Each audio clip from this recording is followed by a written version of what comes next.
Hello दोस्तों, कैसे हैं आप सब। आज हम पढ़ने वाले हैं बीजीय व्यंजकों का भाग। बीजीय व्यंजकों का भाग। पिछली वीडियो में हमने देखा था बीजीय व्यंजकों का गुणा कैसे किया जाता है। ठीक है, अब हम देखेंगे बीजीय व्यंजकों का भाग। इससे पहले कि आपने मेरे चैनल को सब्सक्राइब नहीं किया है तो प्लीज़ सब्सक्राइब कर दीजिएगा और बेल आइकन को क्लिक कर लीजिएगा, जिससे मेरे आने वाली सभी वीडियो आप तक पहुंचती रहे। चलिए वीडियो स्टार्ट करते हैं और वीडियो को बिल्कुल भी स्किप नहीं कीजिएगा। ठीक है, चलिए वीडियो स्टार्ट करते हैं। चलिए देख लेते हैं उदाहरण के लिए।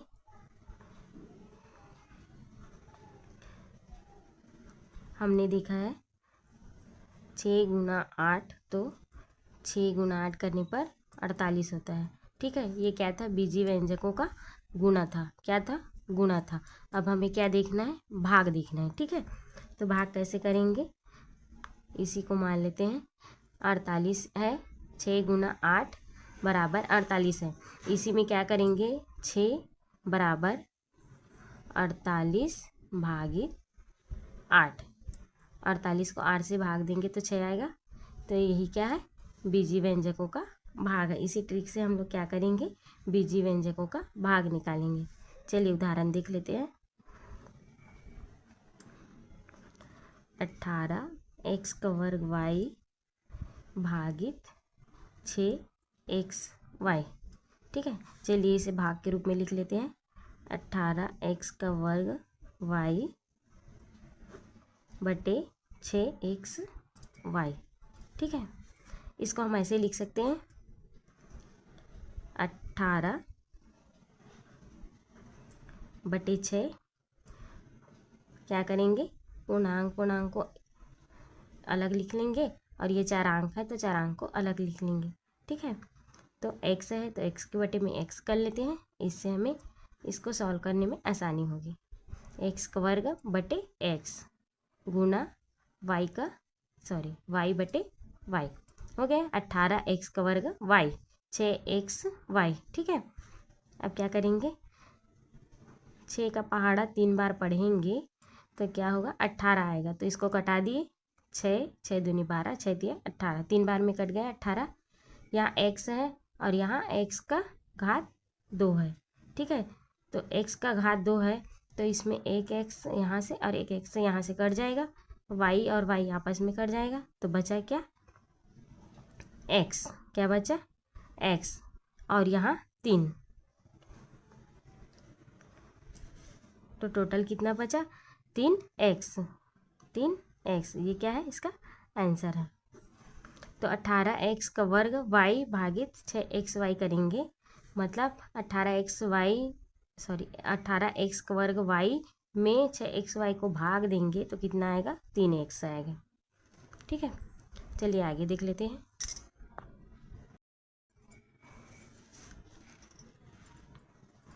दूसरा उदाहरण देख लेते हैं।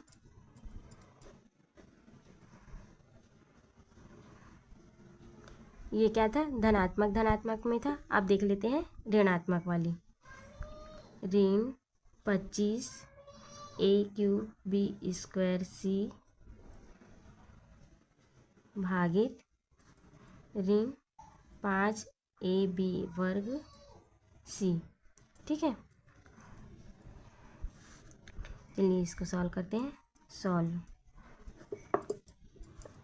ऋण 25 a³ b² c भागित ऋण 5ab² c।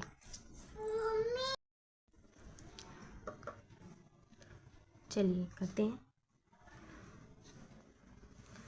इसको पहले भाग के रूप में लिख लेते हैं। 25 a के घात में 3 b के घात में 2 c बटे में 5ab² c। दोनों क्या है? ऋण में है। ठीक है फ्रेंड्स, ऊपर और नीचे अंश और हर दोनों में अगर ऋण का चिन्ह हो तो दोनों आपस में क्या होता है? कट जाता है, कैंसिल हो जाता है।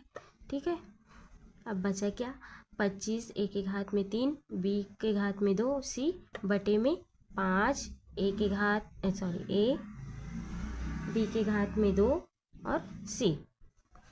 चलिए लिख लेते हैं 25। अब ए के घात में 3, उसके बटे में ए, गुणांक को अलग अलग कर लेते हैं और चारांक को अलग अलग कर लेते हैं।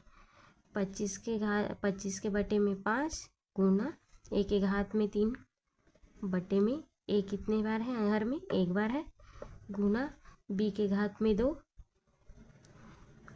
बटे में बी के घात में 2 गुना सी बटे सी। ठीक है, अब यहाँ पर क्या करेंगे, हम लोग घातांक के नियम लगाएंगे। ठीक है, लिख लेते हैं घातांक के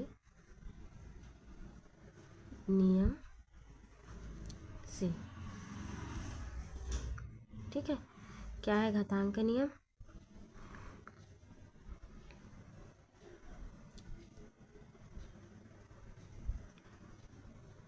ए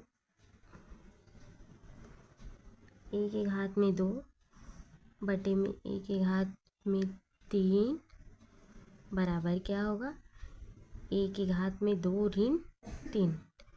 ये नीचे में है घात में, वो क्या नीचे में बटे में है, उसके घात में 3 है, वो ऊपर जाके क्या हो जाता है, घट जाता है। ठीक है, तो इसका क्या हो जाएगा, ए के घात में ऋण 1। ठीक है, वैसे ही इसको भी यहाँ करेंगे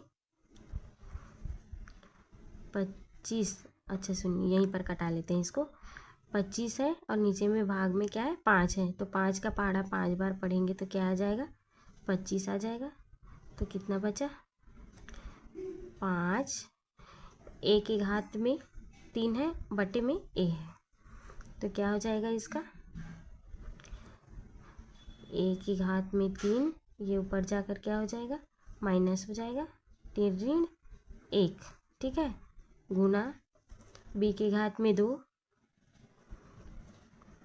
ऋण नीचे में क्या है, 2 है, तो 2 गुना सी घात में 1 है और यहाँ से 1 और ऊपर जाएगा तो ऋण 1। ठीक है, चलिए इसको सॉल्व कर लेते हैं। 5 है, ए के घात में 3 ऋण 1 है, तो कितना आएगा, ए के घात में 2 गुना बी के घात में 2 ऋण 2, तो कितना आएगा, बी के घात में 0। वैसे ही सी के घात में 1 ऋण 1 है, तो कितना आएगा, 0। अब चूँकि क्या होता है, किसी भी संख्या के घात में 0 हो तो उसका मान क्या होता है, 1 आता है। जैसे x के घात में 0 बराबर 1, ये क्या है, घातांक के नियम है। तो यहाँ पर भी क्या हो जाएगा,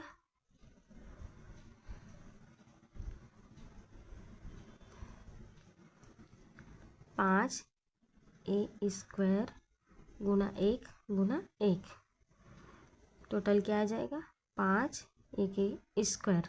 ये क्या है, इसका आंसर है। ठीक है,